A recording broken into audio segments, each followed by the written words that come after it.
L'idée que Dieu a eue est une famille.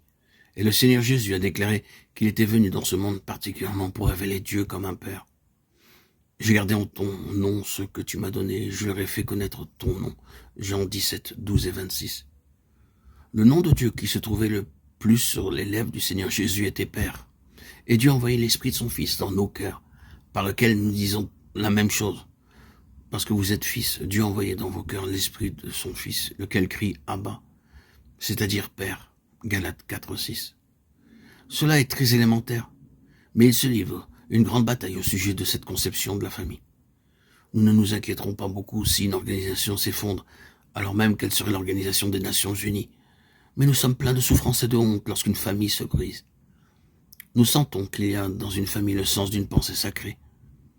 Quelle triste chose lorsqu'une famille se divise, lorsque les enfants sont opposés l'un à l'autre ou à leurs parents, que le mari est opposé à sa femme et la femme au mari. C'est là une marque spéciale de l'œuvre du diable à la fin de la dispensation. Il n'y a rien de plus terrible en notre temps que la rupture de la vie de famille. Les listes de divorces sont angoissantes et les pauvres enfants sont réellement laissés sans père ni mère à cause de l'effondrement de la famille.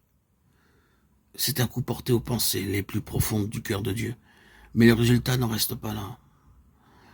L'aspect le plus terrible de cette situation se trouve dans la famille de Dieu. Il n'y a rien de plus triste dans cet univers que le démembrement du peuple de Dieu.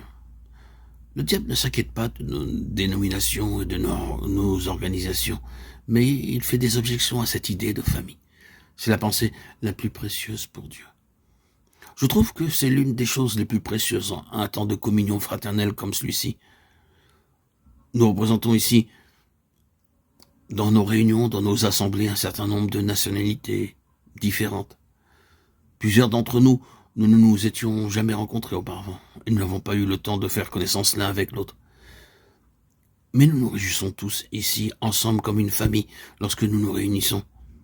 L'esprit de famille est la chose la plus précieuse, et elle est le signe même de l'Israël céleste.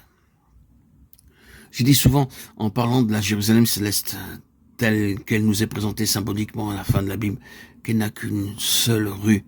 Les auteurs de nos cantiques nous ont égarés à ce sujet, car ils parlent des rues d'or pur. La Bible dit qu'il n'y a qu'une seule rue d'or.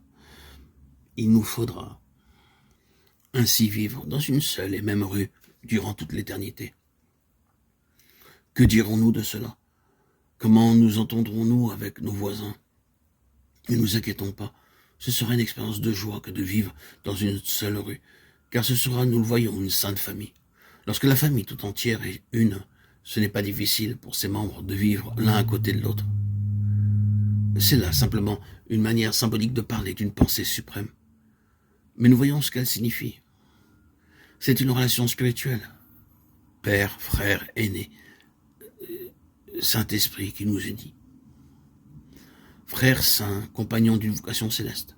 C'est une chose glorieuse que l'esprit des compagnons. La toute première pensée de Dieu pour l'ancien Israël est reportée dans le nouvel Israël.